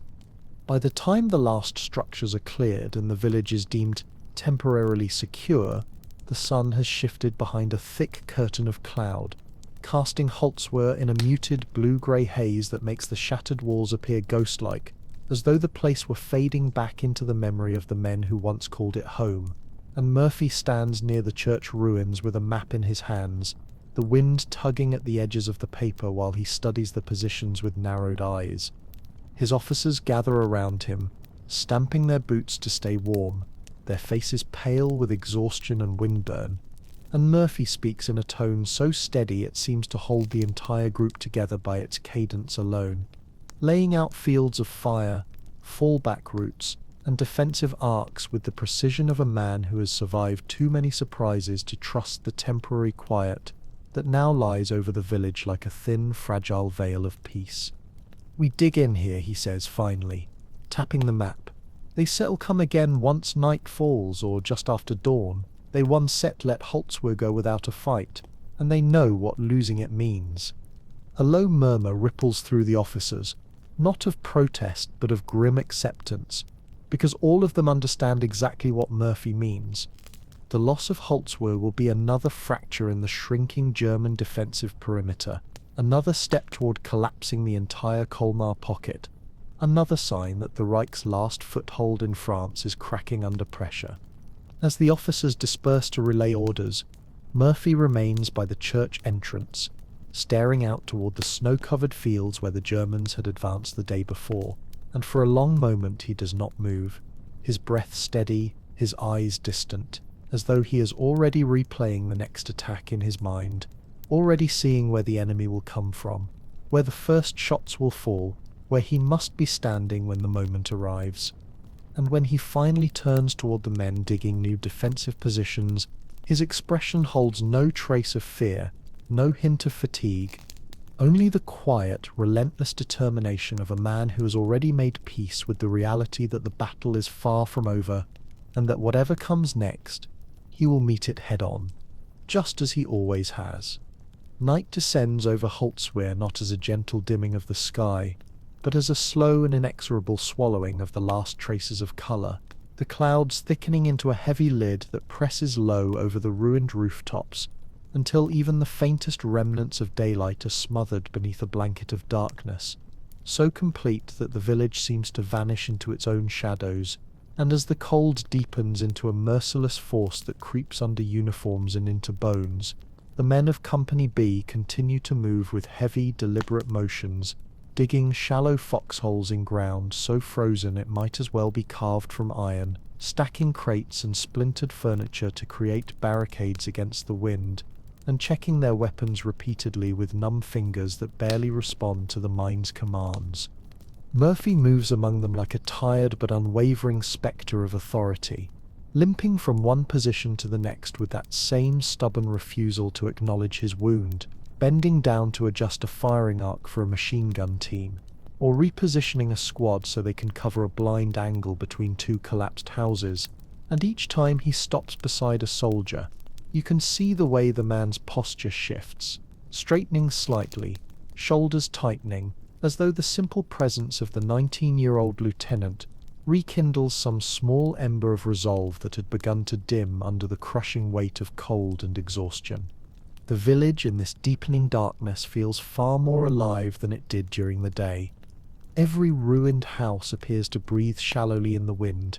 Every shattered doorway seems to watch the road leading in from the German-held fields. Every distant creak of wood or rattle of loose metal becomes a potential warning of movement. And although you tell yourself repeatedly that the sounds are nothing more than the groans of structures frozen beyond endurance, the truth is that no one in Company B truly believes the enemy is gone. Not after the ambush. Not after finding wounded rear guards hiding in abandoned homes. Not after seeing how fiercely the Germans have fought to keep even this tiny patch of land from slipping through their fingers.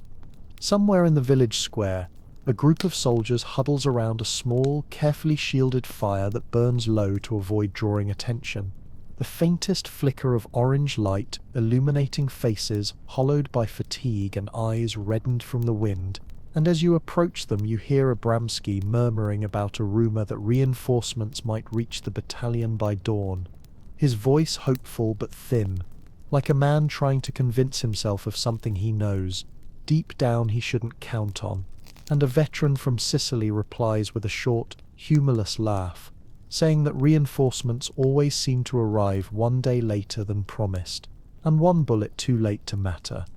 Murphy steps into the circle of faint light a moment later, steam rising from his collar as the heat of the small fire collides with the frozen air around him, and the men straighten instinctively, watching him as he leans forward to warm his hands briefly, though even now he does not allow himself more than a handful of seconds before he turns away again, scanning the darkened street with the hungry attentiveness of a man who has learned to expect danger at every lull, at every pause, at every moment when the world appears deceptively quiet. At one point he stops beside you, his voice low enough that only you can hear it, telling you in a tone that carries no drama, only certainty, that the Germans will not accept the loss of this village, that the men who fled into the forests beyond the far fields will regroup with whatever remains of their battalions, that their officers will not allow the American line to solidify without making at least one more desperate attempt to break it, and that when that attempt comes, and it will come suddenly, brutally, and likely under the cover of darkness when the cold is at its worst and the human body is weakest. Those words settle into you like a stone dropped into deep water, spreading ripples of unease that you cannot shake, and as Murphy continues down the line you watch him disappear into the darkness between two ruined houses, his silhouette briefly illuminated by the faint glint of moonlight reflecting off exposed ice before it merges with the shadows entirely, leaving behind only the steady crunch of his boots on frozen earth as proof that he is still moving, still planning, still preparing this shattered village for a storm that has not yet arrived. You return to your assigned position beside a partially collapsed stable, whose wooden walls groan softly each time the wind pushes against them, and as you settle into what passes for a defensive posture, your hands wrapped tightly around your rifle, you become acutely aware of the oppressive stillness that has settled over Holzwer, the kind of stillness that feels less like peace and more like the world holding its breath before something breaks. And you can almost imagine that the darkness itself is listening, waiting for the first trigger to be pulled, the first mortar to fall, the first German boot to crunch in the snow. Hours pass this way, in long, unbroken stretches of silence, punctuated only by the faint sound of distant artillery, rumbling miles away like far-off thunder, and as the temperature drops even further you feel the cold reaching into places you didn't think the cold could reach, numbing your legs, stiffening your jaw, making each inhale burn as though the air itself were shards of ice sliding into your lungs. And through it all you fight the creeping drowsiness that cold so often brings, the dangerous kind of exhaustion that tells you to close your eyes, just for a moment, even though you know full well that soldiers who do that in winter often never open them again. Then, somewhere near the edge of the village, far beyond the last line of makeshift American defenses, you hear it. A faint clatter, barely more than a whisper. Metal hitting metal. snow shifting beneath boots. At first you think it might be your imagination, or the winter wind dragging debris across the frozen ground. But a few seconds later the sound comes again, sharper this time, closer, followed by a muffled shout in German that is carried toward you by a sudden gust of wind, and instantly your heart slams against your ribs as the realization pierces through your numbness. Like a needle of fire, the storm Murphy predicted is no longer approaching. It is already here, gathering in the dark where your eyes cannot see. And as you tighten your grip on your rifle and peer into the blackness, waiting for the first muzzle flash to tear open the night, you hear Murphy's voice somewhere to your right, calm, steady, unmistakable, calling the men to their positions with the kind of quiet authority that turns panic into discipline, fear into focus, and exhausted soldiers into a wall of steel bracing itself against the next terrible wave. The first confirmation that the Germans are truly advancing through the dark does not come from anything you can clearly see, but from the subtle shift in the air, a change in the rhythm of the wind that carries with it the unmistakable cadence of many feet, pushing through deep snow,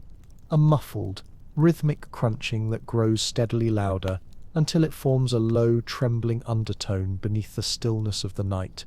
And as you strain your eyes into the blackness, your vision blurred by cold and exhaustion, you get the unsettling sense that the darkness itself is thickening, pressing inward, as if dense waves of bodies are moving through it toward the fragile defensive line. Company B scraped together among the ruins.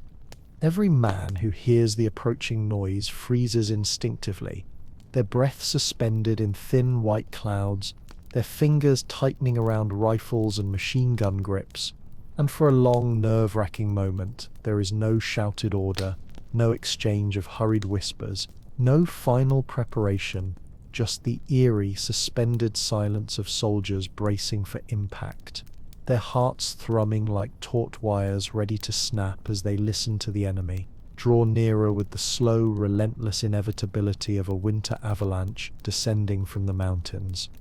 Murphy emerges from between two collapsed stone walls, his silhouette illuminated briefly by the faint gleam of moonlight, reflecting off a patch of ice near his feet. And even in this dim light, you can see how he moves with a tense, coiled precision, head tilted slightly as he tries to measure the distance of the approaching Germans by sound alone, his hand resting near the stock of his Thompson, his breath steady despite the fact that the situation is deteriorating by the second. He does not bark orders, does not shout, does not give in to panic. Instead, he moves along the defensive line like a conductor moving down the length of an orchestra pit, tapping shoulders, adjusting positions, leaning in close to whisper brief instructions, and each man who receives those whispered words straightens slightly, their fear sharpening into something colder, more disciplined, because Murphy's presence has that effect. It narrows the world down to what must be done, pushing aside the terror of what might happen. Somewhere down the line, Private Abramsky mutters a quiet curse under his breath, not out of anger but out of awe, because you can tell he's just realized as you have that Murphy knows exactly what the Germans are doing, that he recognizes the careful staggered footfalls and hushed movements of the approaching troops as the early stages of a coordinated night assault, the kind designed to break a tired, outnumbered company by striking at its coldest, weakest hour. The wind shifts again, colder now, sharper, and with it comes a sound that tightens your throat, a single metallic click, distinct and unmistakable, the sound of a bolt being slid forward in the chamber of a rifle somewhere far too close to be ignored, and that click is followed by another, and then another, until the darkness is filled with the soft, chilling symphony of enemy soldiers readying their weapons. Murphy drops into a crouch, raising one hand in a closed fist, signaling every man along the line to hold fire, to keep themselves low, to wait until the last possible second before revealing their positions. And you feel your pulse hammering in your ears as you press your cheek against the icy butt of your rifle, aiming blindly toward where you think the enemy is gathering, your vision blurred by darkness and fear, and the breath fog that refuses to dissipate. Seconds pass, Long, elongated seconds that stretch into what feels like entire minutes, during which nothing happens except the steady advance of the unseen German force and the slow collapse of distance between you and them, until finally the sound crystallizes into individual details, the faint rustling of wool coats brushing against branches, the click of grenades being unpinned but not yet thrown, the murmured commands of German officers trying to keep their men coordinated in the pitch-black ruins. And then, without warning, a single flare streaks into the sky from the far edge of the village, fired by the Germans themselves, who intend to illuminate the American defensive positions in a sudden flash of light that will leave their enemies exposed and vulnerable. And for a split second, as the flare bursts high above the rooftops in a harsh bloom of white fire, the entire battlefield is illuminated in stark, ghostly clarity. You see them, dozens of them, ghost-like figures in snow camouflage, crouched low, rifles raised, their breath visible in shimmering columns of vapor, their boots sinking into fresh drifts of snow as they advance in disciplined lines through the rubble, their faces pale with cold but hardened with resolve, and behind them you glimpse the darker shapes of heavier troops carrying machine gun tripods and ammunition belts slung across their shoulders like serpents.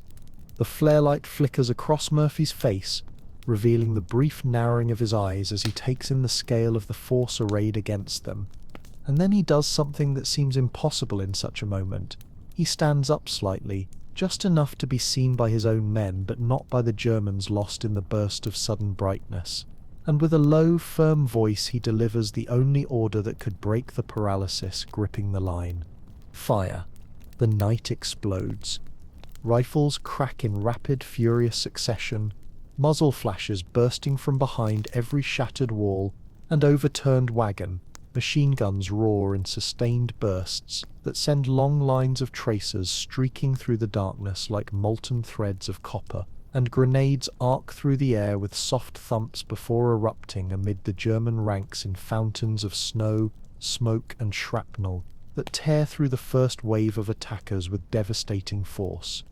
The Germans respond almost instantly, returning fire with the same deadly discipline and flooding the village perimeter with the sharp, echoing staccato of MP-40 bursts and the deeper, thunderous booms of rifle grenades fired from behind collapsed stone fences, and the world is suddenly reduced to a violent tapestry of sound and movement, shouting, screaming, the crunch of boots on frozen ground, the hiss of tracer rounds slicing through the night, the shattering of stone as walls absorb or deflect incoming fire. Through the chaos, Murphy moves like a force of nature, leaning out from behind cover to direct fire teams, pointing toward flanking angles that no one else had noticed, lifting a wounded soldier by the collar and dragging him behind a cart before returning to the line, his voice steady even as bullets cut through the air inches from his head, his commands sharp enough to slice through the confusion and keep the company fighting as a single cohesive unit rather than a cluster of panicked, isolated men.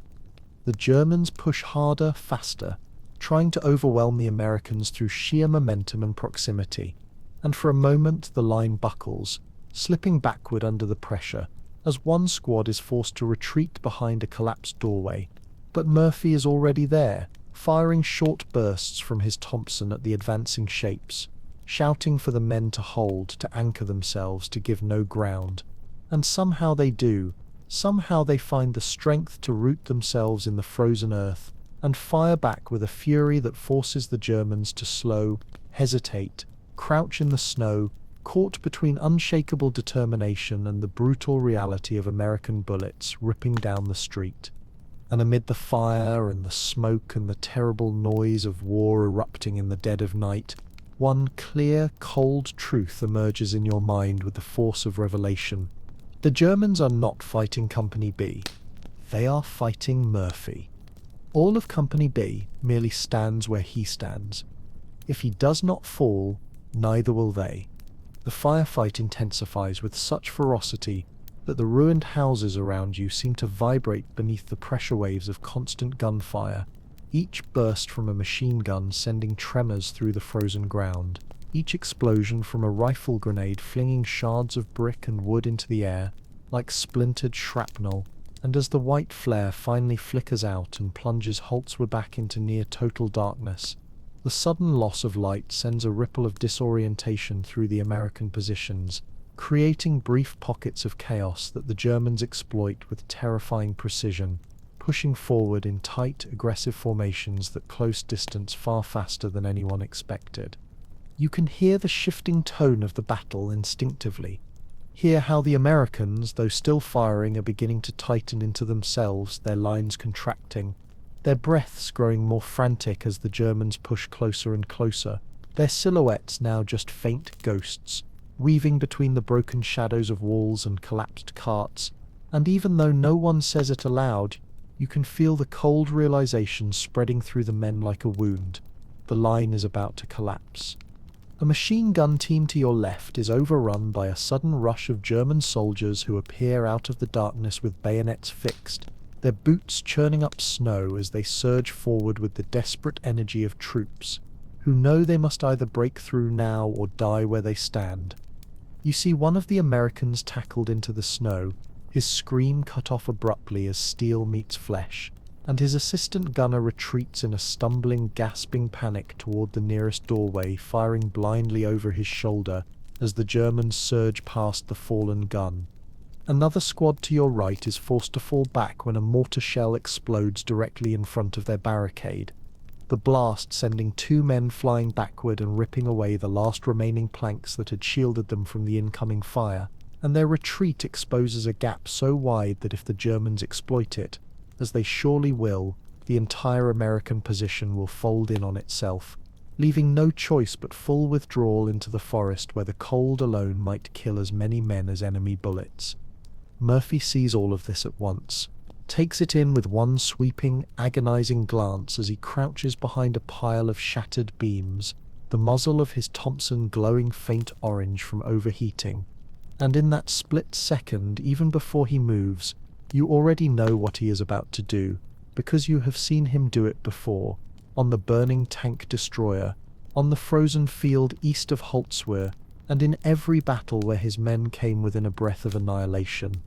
He runs toward the collapsing right flank. Not limps. Runs, as if the pain in his bandaged leg no longer exists, as if the cold is merely an inconvenience, as if fear has been burned out of him entirely, his boots hammering against the frozen earth with a force that seems to defy the limits of a 19-year-old body, pushed far beyond exhaustion. He reaches the gap just as the first wave of Germans begins to pour through it, their helmets bobbing as they advance with rifles raised and grenades clenched in their fists, and Murphy does not hesitate for even a heartbeat. He charges straight into their path, raising his Thompson and unleashing a long, sweeping burst that cuts through the first rank of attackers with shocking brutality, sending them collapsing into the snow like marionettes whose strings have been severed all at once. The Germans falter but do not break, and one of them hurls a grenade that lands so close to Murphy's feet, you feel the reflexive clench of your entire body as you brace for the explosion, but Murphy reacts with preternatural speed, kicking the grenade deeper into the rubble, just before it detonates in a violent flash that shakes loose chunks of stone above him, dust raining down around his silhouette as he emerges again through the settling smoke, still firing, still shouting commands in that steady, low voice that cuts through the chaos like a steel wire. Hold the line. No retreat. Hold it. The men respond to him with a kind of desperate devotion, rallying around his position as if drawn by gravity itself, firing over his shoulders, sliding into cover beside him, shouting warnings and passing ammunition forward, as the battle tightens into a brutal, close-quarters struggle that leaves almost no room for error. Rifles crack barely 10 feet from the enemy, bayonets clash with metal, fists strike helmets in frantic bursts of hand-to-hand combat. And all the while Murphy moves like a man possessed, pivoting from target to target, with a combination of instinct and sheer willpower that seems both superhuman and terrifyingly human at the same time. The Germans push again, and again, and again. but each time they break through a section of rubble or force a group of Americans to fall back a few feet, Murphy is there to fill the space. His presence alone enough to stiffen the resolve of exhausted men who would have otherwise broken under the pressure of the relentless assault. He fires until his Thompson runs dry, then switches to a captured German rifle without breaking stride, firing in controlled deadly bursts. When that rifle's bolt jams, he tosses it aside and grabs another from the ground, using it like a spear to knock back an attacker before ripping off a bayonet and driving the enemy soldier to the ground. And when he runs out of ammunition entirely, he grabs a wounded soldier's .45 pistol and empties it into the advancing shadows, refusing to yield even a single inch of ground. It should not work. By every rule of war, by every calculation of numbers and terrain, the line should collapse. But it does not. Because the Germans, in the flickering muzzle flashes of their own weapons, can see his face. The soot, the blood, the exhaustion, the ruthless determination. And in that face they see something that rattles them in a way no machine gun burst ever could. They see a man who will not break, who will not retreat, who will not die even when death stands directly in front of him. Slowly, almost imperceptibly at first, the German assault begins to lose momentum, the transitions between their pushes slowing, their coordination fraying, as the American resistance refuses to dissolve under pressure. Then, as Murphy's men stabilize around him and begin counterfiring in tight, disciplined volleys, the German offensive finally buckles, breaks, and begins to withdraw into the darkness from which it came, leaving the snow littered with bodies and debris, the village silent once more, except for the ragged breathing of the survivors and the faint crackle of burning timber. And as the gunfire fades into a distant echo, you look toward Murphy, swaying slightly from exhaustion, his leg trembling beneath him, his weapon hanging loosely in one hand, and you realize with bone-deep certainty that you have just witnessed something few soldiers in any war ever witness. A single man preventing a collapse that would have doomed an entire company. The attack ends not with a triumphant cheer or a shouted declaration of victory, but with a slow, heavy stillness that descends over Holtzwer like a burial shroud, the night settling back into the broken rooftops and shattered alleyways, as though reclaiming the village from the fire and chaos that had torn through it only moments before. And as the last echoes of gunfire fade across the snowy fields, you become aware of just how quiet the world has become. Quiet enough that you can hear the labored breathing of the men beside you. Quiet enough that you can hear the ping of cooling metal from a discarded rifle. Quiet enough that you can hear your own heartbeat pounding in your ears like distant artillery. Murphy stands in the center of what used to be the right flank, his silhouette outlined faintly by the weak glow of a burning plank, and even from a distance you can see the tremor in his shoulders, the subtle but unmistakable shiver running through his body as the adrenaline drains out of him all at once, leaving behind only the raw ache of exhaustion, pain, and cold that has been suppressed for far too long. A medic approaches him carefully, as one might approach a wounded predator, and tries to examine his leg, but Murphy brushes him off with a weary shake of his head, insisting that others need treatment more than he does. And then he limps through the rubble, checking on each of his men one by one, crouching beside the wounded, laying a hand on the shoulder of those who can still fight, and offering quiet, steady words of reassurance to soldiers who had come within inches of breaking under the weight of the German assault. Around him, the men of Company B move through the ruins with slow shell-shock steps, gathering the wounded, covering the fallen, stacking ammunition, and reinforcing broken barricades even though there is no immediate threat of another attack. They move not because orders compel them, but because the motions keep them anchored, keep them from collapsing under the enormity of what they survived, and because in the flickering firelight of this ruined village, they realize something with quiet, profound clarity. They held the line. They did not break. They are alive because of one man.